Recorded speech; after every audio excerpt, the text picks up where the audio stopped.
The station that makes you feel good.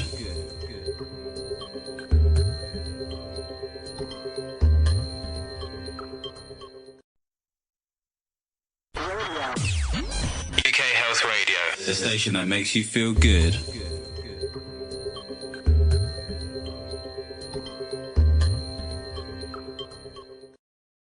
I'm excited to be with the most cutting-edge cardiologist and medical scientist, Professor B.M.Hegde.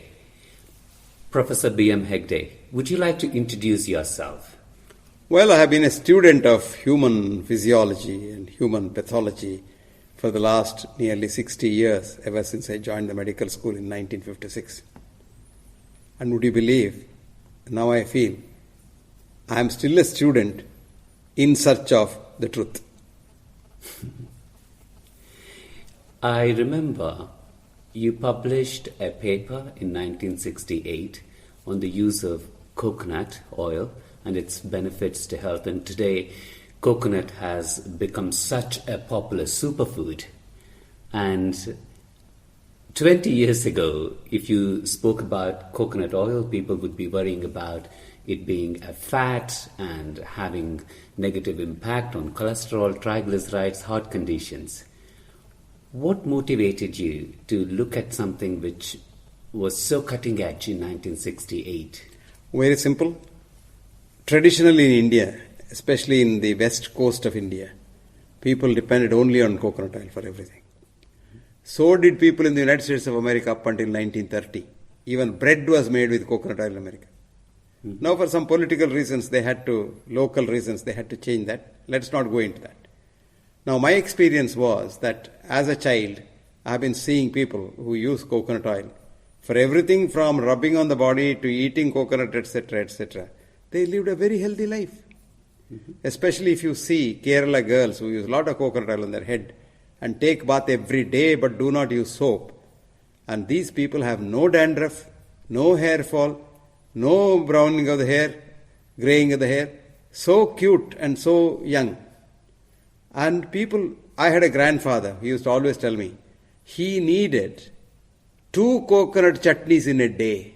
So chutney is like hummus. It is just a ground fresh coconut which is mixed with certain spices to eat with idli, dosa, and meal, you name it, they used to have it. Yeah, it's like a side dish or like a sauce. Absolutely.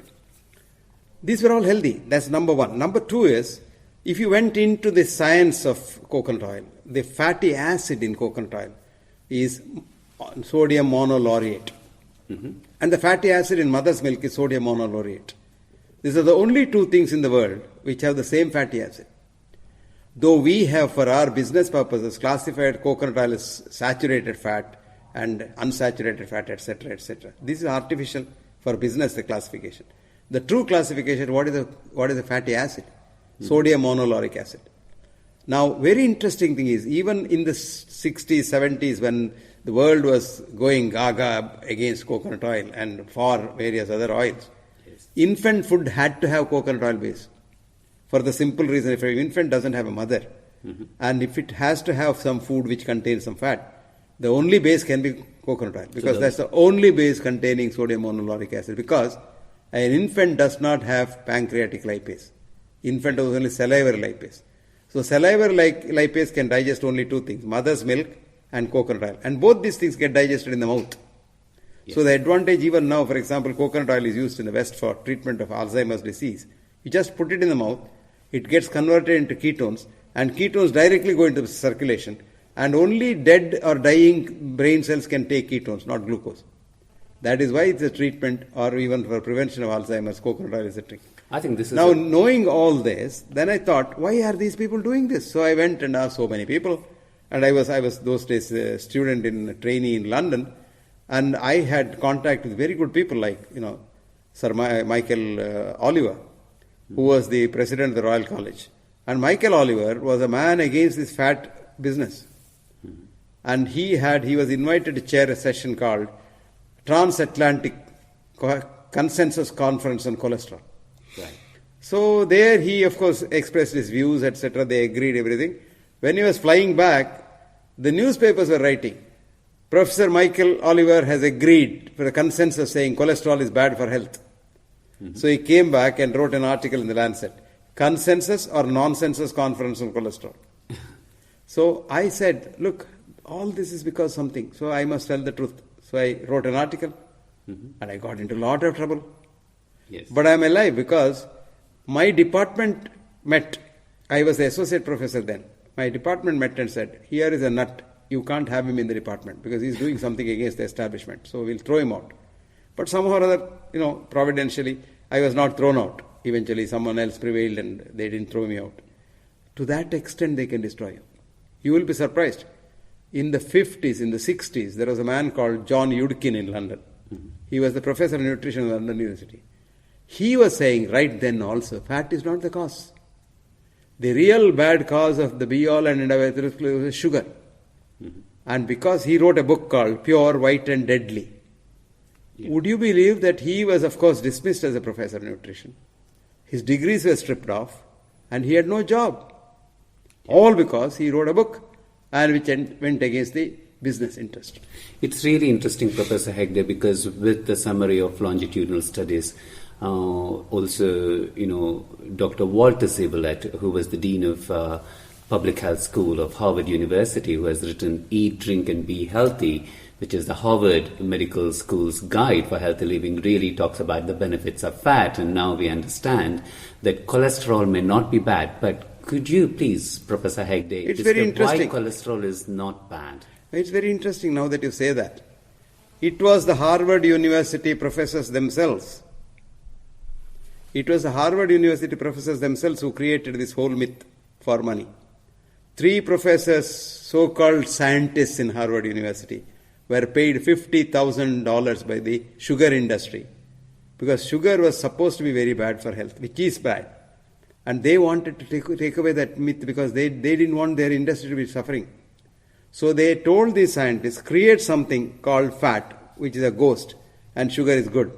So they created this called saturated fat, unsaturated fat, cholesterol, blah, blah, and cholesterol produces blocks and all kinds. If blocks are produced by cholesterol, which if it is true, the blocks don't matter. Blocks are good actually. Coronary artery blocks protect the heart from what is called sudden death. Yeah. And blocks, if they are bad, then if you now analyze the block, what is inside is polyunsaturated fat. All this polyunsaturated fat the West was selling as good, that is what's contained in the block, not cholesterol saturated fat. And also it's the oxidation of No, that's a different thing, of course. Which results in... No, that's a different story. That's what's called hydroxyfat. Yes. If you fry any fat, anything in fat, that gets incorporated to the oxygen. That becomes hydroxyfat. Hydroxyfat damages the vessel wall. So that is true of any fat. Yes. So any deep frying anything in fat is not a very healthy option. But sugar is a deadly thing. Sugar is a real white poison. So what would you be your advice, in a society where we are really facing the epidemic of heart diseases and diabetes and metabolic syndrome? How can people be using fat? One of the things is to use it as olive oil or plant-based fats as raw oils. Would you have any suggestion how best to make fats our friends? All fats are friends actually. You will be surprised. Unless you have enough and more fat in your diet, your immune system can't work because the basis of the immune system is monolauric acid. Tell me more about that, please. Yeah, see, the whole human immune system is based on monolauric acid. That's the base. The fatty acid of the immune system is monolauric acid. And monolauric acid comes from only 2 sources of fat, mainly. But of course, other fats also. Coconut oil and mother's milk. So, coconut oil is the best basic diet for all human beings all over the world. Coconut is the best food. And that is the reason why the Sanskrit name of Kalpa Vriksha. Kalpa is not a century. Kalpa is not even 1,000 years. Kalpa is for all times to come. Kalpa vriksha, the one tree which can give succor to human life on the planet for all times to come, in all yugas as they call it, eons, is coconut oil. So what you're saying, Professor Hegde, is that in the tradition of Southeast Asia or India, that coconut tree was considered a timeless tree because of the health benefits it has. Absolutely. That's why it's called Kalpa Vriksha. Not only timeless, it's for mankind's survival. That's the God's gift, so to say. Well, that's philosophy. Now come back to science. Yes. Fat is the be-all and all of human existence on this planet. Why? Because you require fat for everything. Tell me a bit more about why do, as humans, we require fat so much? That's a good question. Why do we require protein? For muscle building, for cell repair? That's what you think. But all these things, fats, proteins, carbohydrates, all of them in moderation are required for human existence. The Western idea of human nutrition is half-hearted.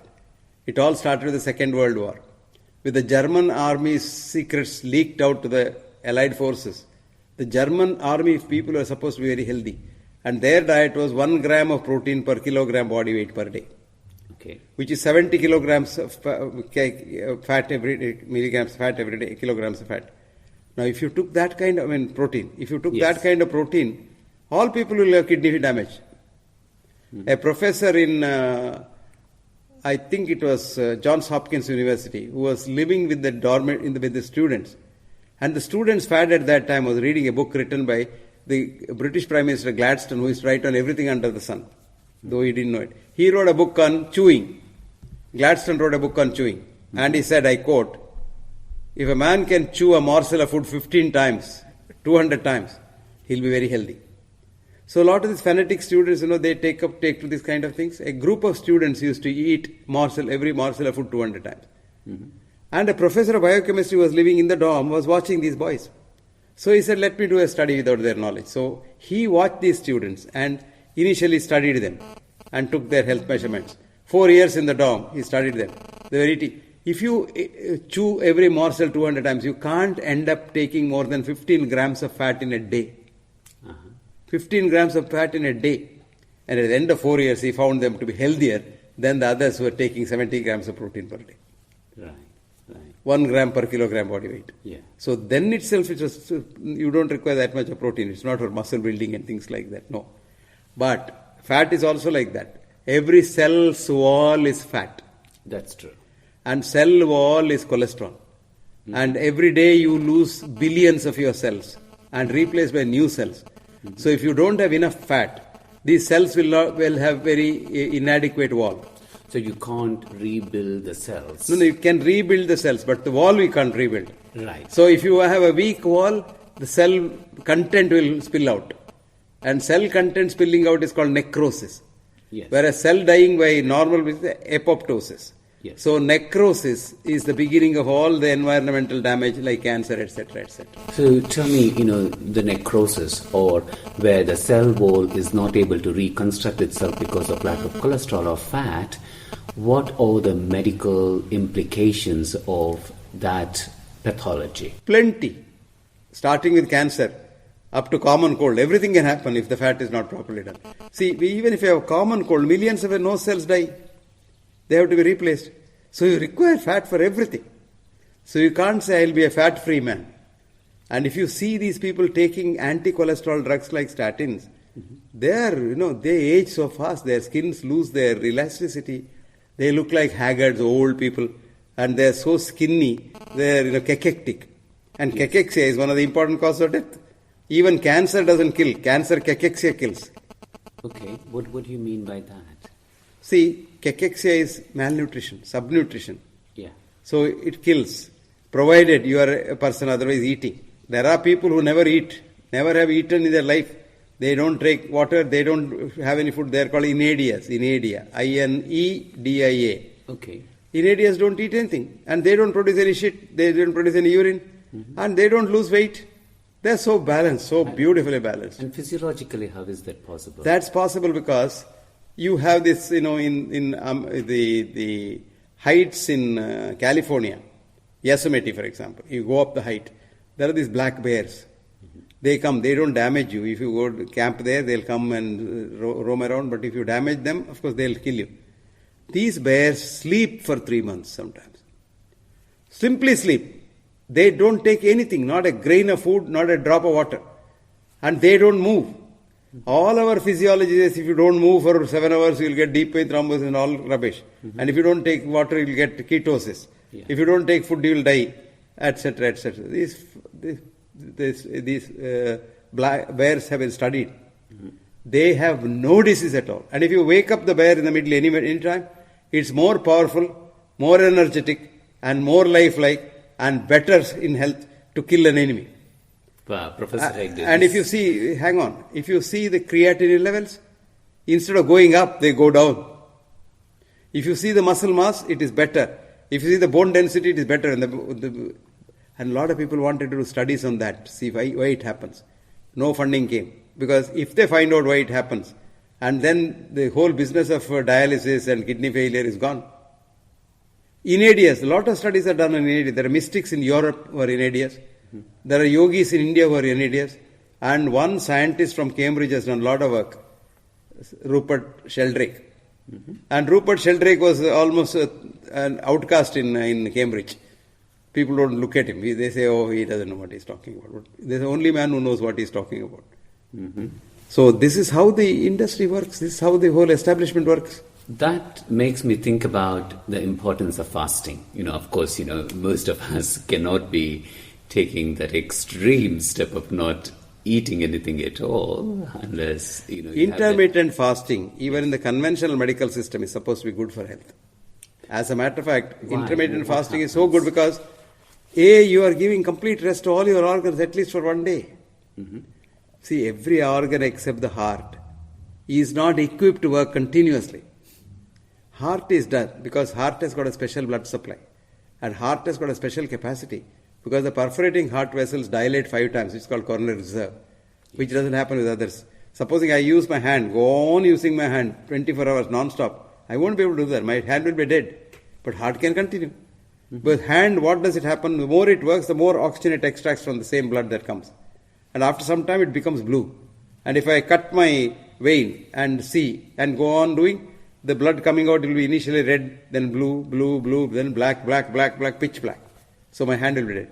So similarly, all other organs, like though the kidney has got an enormous reserve, for every working nephron, there are millions sleeping nephrons. Even then, you can't go on working it every day. And the more protein you give, more work for the kidneys. Yes. So we give rest once in a way. What happens? Nothing will happen.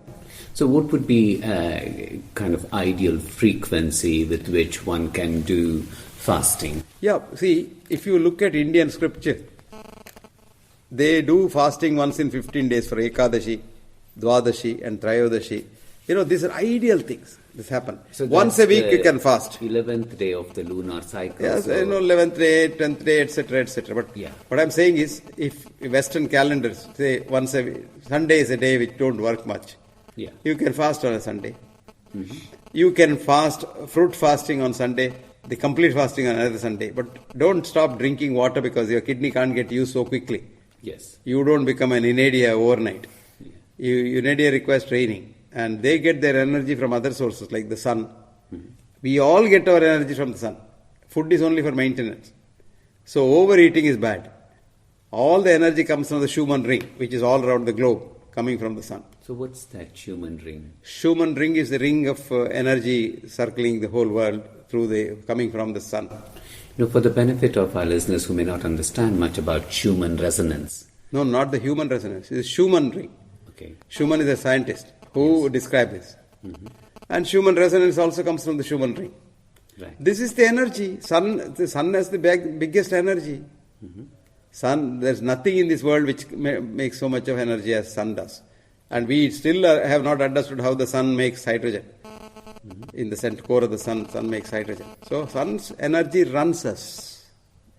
We all run because of the sun. That's why I say people, lifestyle is more important than all this talk about medicines, etc. I mean, that makes so much sense because, there's so much awareness and also research on the need of vitamin D3 for longevity, for preventing chronic illnesses, for managing chronic illnesses, cancer, diabetes, and cardiovascular conditions, and osteoporosis, and all of that. So it makes so much sense when you say that actually our nourishment comes from nature. So if we live in accordance with nature, then that we are more likely I'll give you an example healthy. to make it very telling to the audience. You look at our dog, look at a cow, look at a buffalo. They have their whole back, their four-legged whole back, exposed to the sun all the time the sun is up. As the Western science has made a business out of sun, saying that if you went into the sun you will get cancer, it is not the sun that gives a cancer. If sun is the cause of cancer, every animal should get skin cancer on the back. Mm-hmm. So sun doesn't. It is the sunscreen that is a chemical that gives cancer. Sun is good. And sun exposure even to the Caucasians is not bad because they get more vitamin D3. And vitamin D3 can only come from the sun. Yeah. If you took vitamin D3 by mouth, by injection, it could be quite dangerous because it is a fat-soluble vitamin. And hypervitaminosis, D, is more dangerous than cancer. Mm-hmm. What would you say, Professor Hegde, to those of my listeners who are in Australia and New Zealand where there's an ozone hole, and if they expose themselves to sun, there's more harmful effect of the UV rays? No, nothing of the sort. But if you are worried about the ozone hole, you take the sun in the morning and sun in the evening. When it is a tangent, nothing happens. Right. Don't take the midday sun. Okay. But if I were you, I would take the whole day sun if I have an opportunity. I tell you, it makes you so strong. Immune system. The D3 is the thing that D3 receptors in the body are the basis that keeps the immune system. Mm-hmm. Now we have got an extract of rice bran. Yes, yeah. Which is called metadicol. That stimulates vitamin D3 receptors in the body. Okay. And I have seen patients, all kinds of incurable diseases getting cured by this medicine. So it's an extract of... Nano extract. Rice. An ordinary extract can be just from the rice water. Yes. You can concentrate, desiccate the rice water and take it, you get the same thing. But somebody has extracted nanoparticles from that, which are more powerful because it goes into every cell. Yeah. And it's so powerful. So, for the benefit of those listeners who may not understand what is nano, do you mind simplifying? Nano is the smallest. There's nothing big exciting thing about it. Okay. It is the smallest. Nano and picoparticles are so small that no filter can filter them. Okay. They go through all the filters, kidney filter, liver filter, any filter for that matter. And there's nothing new about nano. As far back as 1954, there was an Indian scientist in America called Professor Rustum Roy, who had found out how to extract nanoparticles, what's called the Sol gel technique. Okay. And the same technique is used even in 2016 to extract nanoparticles. Right. And the Sol gel technique paper that he wrote has been cited 78,000 times now. Record. No paper has been cited. Mm-hmm. And he was nominated Nobel Prize 21 times, but they didn't give him the Nobel Prize. His 3 students got the Nobel Prize for the work that he has originally done. As far back as 54. Now our problem is not a nanoparticle. Our problem is gigaparticles. What does that mean? Ignorance, indifference, ill health, poverty, malnutrition. These are all giga problems, big problems. We are worried about nano problems, small ones, micro problems. We have to solve the giga problems. Half the world suffers from protein, calorie malnutrition. Okay. How to correct it? Very simple. Give them protein, good food, that's all. Just simply feed them normally. The other half suffers from malnutrition, M-A-L-L. That's from the mal. Yes. Junk food. Right. So that is the obesity in the West. Obesity in the West is the biggest epidemic that's going to come. That's the processed food and packaged food because, all junk food. Yes. Food which is not natural. Yeah, they're all called healthy. There are healthy labels. Yeah. But they're all processed and... They are healthy for the industry. They are really healthy for the industry because they are the biggest money spinners. And they contain so much of sugar, they contain so much of salt, so they are killers. Just to kind of summarize, we have touched upon so many exciting, interesting topics that what you're saying, Professor Hegde, is that actually body has its own natural ability to recover if you let it recover. Good. And so you would need to live in accordance with nature, and you can understand nature through traditions or you can understand nature through cutting-edge science. No, you don't have to even go to science. Yeah. Your own feeling. If you observe yourself, if you are a good observer, if you follow nature and live a simple life, you feel so energetic, so healthy, diseases will simply vanish. I am reminded of an Irish couplet. These Irish, have some very interesting couplets. I'll quote that. I eat when I am hungry. I drink when I am thirsty.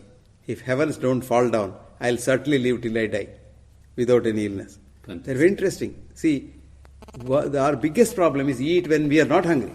This is very bad for health. Yes. Your body asks for food, then only eat.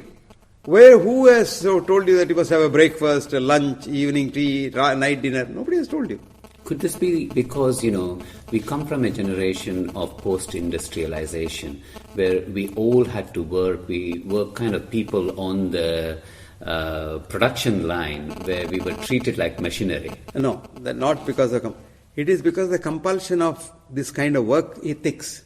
Yes. They have to work at a particular time. That means they have to eat at a particular time. Yeah. No, that also should go. You eat when you want to eat. Take your food to the factory and eat when you're hungry. Drink when you're thirsty. Who told you that you must drink so much of water every day? There's no evidence at all. There's no evidence? No. Actually, the whole issue of BMJ in 2001 or so, Christmas issue came. They gone through the whole world literature. There's no evidence to say you must drink so much of water. But conventionally, people drink water when they're thirsty. And that will be enough to sustain yourself. That roughly works out to about 30 ml per kilogram body weight. 30 milliliters per kilogram body weight. Supposing you're 60 kilos, you're 1800 cc, about 2 liters you require. Okay, so if you are 60 kgs, then about 2 liters of water is essential for the body to Water function. includes other drinks, excluding coffee and tea, which are diuretics. So if you took a cup of coffee, you require 2 cups of water to replace that. Because it pushes out a lot of water. So with every cup of coffee, have 2 cups of water. So actually you are counteracting the diuretic effect of coffee or caffeine. Yeah. No, this is fantastic. And Professor Hegde, if you were to touch upon, there's a whole understanding that we need high protein and low carb. I must admit that actually I have done high protein, high fat and low carb for quite some time, and although initially I noticed the benefits of it, I started to notice the negative impacts of it, which is like my thyroids became underactive. I started losing collagen, particularly on my face, because you wrinkle so fast. Protein. Yes, you wrinkle so fast. All these funny things, all these fad diets, ketone diet, this diet, that diet, his diet, her diet, all these have no meaning. There's no shortcut for health. Health is simply living with nature, living in commune with nature, and trying to love everybody, working very hard, and not hating nobody. You will be very healthy. So I define health as enthusiasm to work. You must have that enthusiasm to work. You are healthy. You must have the enthusiasm to be compassionate. You are very healthy. What is compassion? Compassion is universal love. You love everything in this nature created by God. If you're one of those agnostics, don't believe in God, created by nature. Simply love them, that's all. So you can't hate somebody, you can't kill an animal, you can't kill a human being, you can't cheat somebody, you can't hate somebody. All this if you live with nature. You see, one thing you must remember, we have been here on this planet for 900,000 years, in 50,000 generations. And the so-called medical science is hardly 100 years old. The present high-tech science is not 50 years old. And the so-called medicine is about 2,000 years old, 5,000 years old. But we have been here for donkeys' years. How did we survive? Supposing without all these things, eating protein, this more, that more, that more and all, if we didn't know all that, we didn't know for it. We would have been dead long before the dinosaurs died. So you didn't die, you didn't extinguish yourself, because yes, nature gives you everything. You would be surprised there are people only living on sun and breathing techniques. Sun gives you enough energy. Now if you don't know how to breathe properly, which is called pranayama in the Indian yoga concept, you breathe and then say, when you breathe, you say that Om. Om is the real basic sound. A-U-M. Okay. A-U-M. Om. When you say that, it comes out as Om outside, but from the vocal cords down, it vibrates like a piezo crystal and goes as ultrasound. What's a piezo crystal? Just, piezo crystal, precise element, if you vibrate that, Yeah. it produces ultrasound. This Navy sends the laser beams, ultrasound laser beams to find out whether there is any Yes. submarine. Yeah. The same thing. Now this ultrasound goes in straight line. Ordinary sound goes all over. Now I talk, you hear, back they hear, then they hear. Ultrasound, no, it goes straight, and when it gets an obstruction, it hits back like a mirror. It comes back. Now this ultrasound is very powerful. Now when it goes down into the alveoli, there are a lot of these bubbles of water in the alveoli. That's how your alveoli doesn't collapse. It has got nitrogen there and a lot of the mucus and all. Small and large bubbles. And this energy, when it goes and touches those bubbles, they break, they coalesce and break. It's called somoluminescence. When the sonoluminescence occurs, it releases a lot of energy. So just by doing Om, you get enough energy.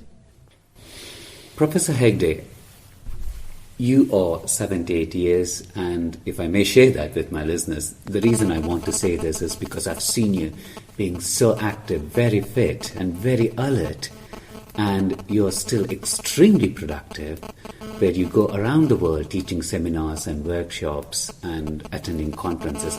Can you tell me, how do you maintain such good state of health? I don't know whether I have a state of health good or bad, because I don't go by the conventional checking up. What's your blood pressure, what's your sugar, what's your cholesterol, all that rubbish, I don't believe in. But you're a cardiologist. I don't believe in that. I tell my patients also not to do that. Really? But yes, but one thing I do is, morning I ask myself a question, do I want to go to work? If the answer is yes, I am healthy. Number 2, do I have to be of use to others? If yes, I enjoy both. So you say I go around the world, I tell you, many times I end up even taking a bank loan to spending money. So to that extent, I had to go to China and I had no money, but I had to go. They were invited. They said, no, we can't give you airfare, come, we'll look after you here. So I took a bank loan and went. But I enjoy that. So you believe in service, being of help to others. So I enjoy that. And my feeling is, if you do what you love, nothing will happen. No, there's nothing called stress. If you do something which you don't love, it's terrible stress. Public speaking, for example, is a very stressful thing.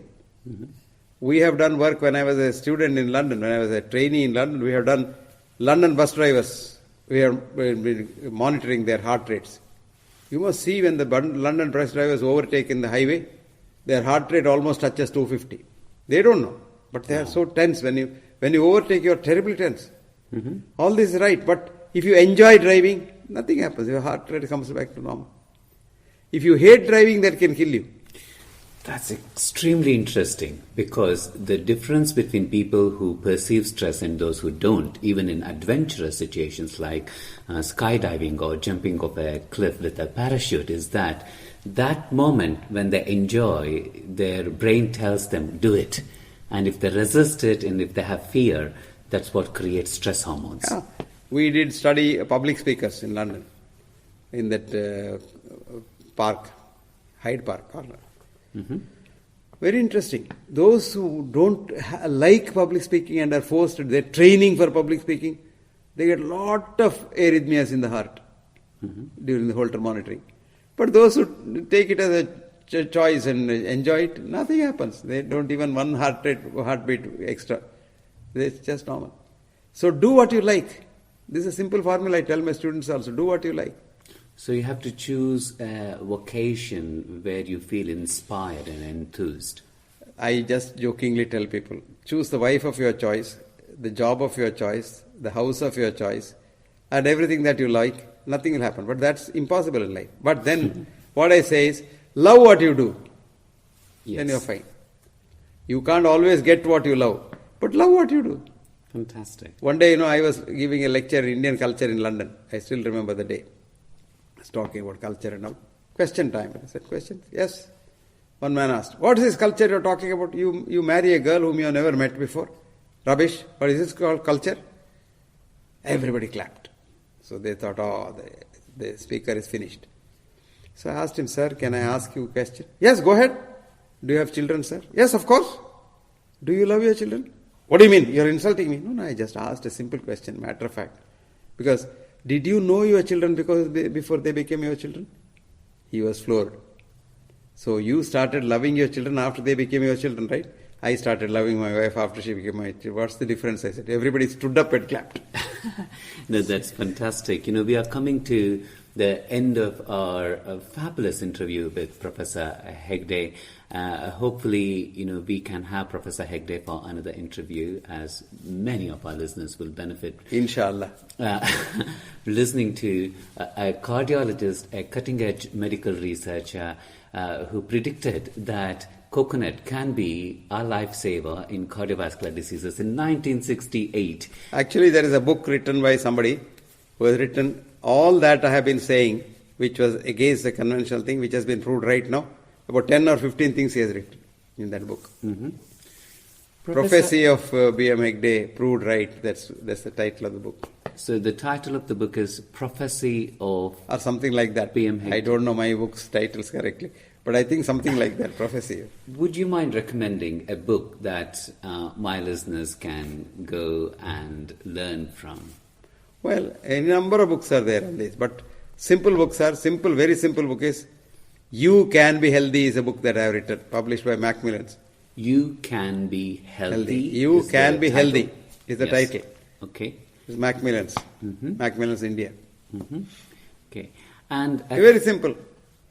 And a final question, because this was a very holistic take on where you start with science and medicine and health and your lifestyle, living with nature and having good values and loving what you do is the secret of a long, healthy life. A final question, if you may answer that within, say, a minute. There's so much focus today on the effect of environment on our genetics. For a long time, we believed we live out our life like we have been programmed by the genetics, but now we are starting to look in research and medicine that environment has a good effect on our genetics. What do you have to say on that? The whole thing has been completely upside down in science. There's nothing called genetics in evolution. It's all environmental. As a matter of fact, Darwin and Mendel were wrong and Lamarck was right. Actually, Darwin's own grandfather, Erasmus Darwin, had told him, you are wrong, Lamarck is right. But Darwin, of course, believed that. But neo-Darwinists today don't believe that because genetics, genetic engineering, stem cell research, preserving the cord blood, preserving the human body, that started with the Kremlin, trying to preserve Lenin at an enormous cost. And under the very nose of the scientists who started that, the Lenin's body degenerated and went away. Even now, cryo freezing, nitrogen freezing, etc., is being done for an enormous amount. Cord blood preservation, etc. All this is not science. As a matter of fact, a young researcher in MIT started a company, future company, like some futuristic Inc. or something, some name he has given. His name was Eric Drexler. He said, I am going to produce babies, whatever baby you want, tailor-made baby, without father and mother. Self-replicating nanobots. Mm-hmm. And within 1 week, he made $100 million venture capital money. Then his own professor who gave him PhD in, Smalley, Richard Smalley, a great scientist. He wrote a paper in the article in the Boston Globe saying that, look, this is all just business. It can't be done. You can't even make a DNA. Forget about making a self-replicating nanobot. We can't even make chlorophyll. Forget about it. What is this science? And the company, but he declared Chapter 11 and took the money and went away, finished. This is business. So, all this genetic engineering has come to an end. The future of biotechnology has also come to an end. The future is only for evolutionary biology. Mm-hmm. Evolutionary biology is all purely environmental. Mm-hmm. So, everything is environmental and nothing is genetic. So, you are not programmed. You don't have to do a genome study and frighten people saying you have this gene, that gene, and remove the breast saying that you've got a BRCA gene and this and that. All business. Breast removal is one business. Reconstructive breast is another business. So it's business. Professor B.M.Hegde, thank you so much. Your views are so revolutionary and you're a cutting-edge scientist. This, I'm sure, has given a lot of food for thought to my listeners. And once again... And lot of brickbats. Thank you so much. So the summary is that we can take charge of our health and live in accordance to nature. And if we can be happy, we can be healthier. And the take-home message is, each one of us must strive to leave a healthier environment for the future generation. That's a very profound message. UK Health Radio, the station that makes you feel good.